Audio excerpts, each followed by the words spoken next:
Kashi, the land of Lord Shiva, one of the oldest cities in fact, the whole of India.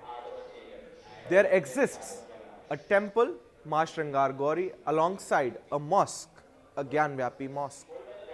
But, and it has been a contention for over various years, the battle is before the Varanasi district court, where the Hindu side says it's the Ma Shringar Gauri temple which was demolished, which was destructed, and later a mosque was built over it called the Gyanvapi Mosque.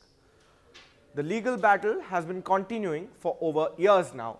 However, a big development has now come to fore in this whole issue.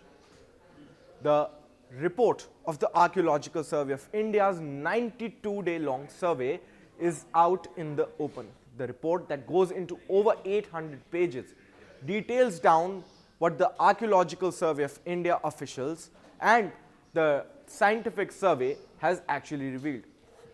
The clear-cut finding goes on to say, and a copy of that report is with CNN News 18 right behind me. You can see certain pages of this report showing images of what was recovered from the 92-day survey that was carried out by the ASI, one of the most premier bodies when it comes to excavations, when it comes to surveys. But now, the ASI report has revealed one major thing, that there predominantly existed, and there existed a Hindu temple on which a mosque was built. The pillars, which were engraved with gods and goddesses, were destroyed. They were converted into floral patterns and then were used in that particular mosque. Not only that, the idols of deities have been recovered from the cella S1 and S2 and C1 and C2.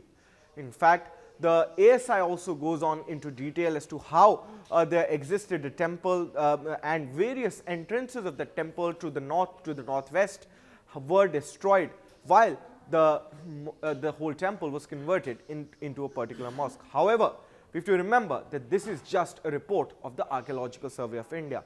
After this report, there would be an objection of both of these sides that would be filed.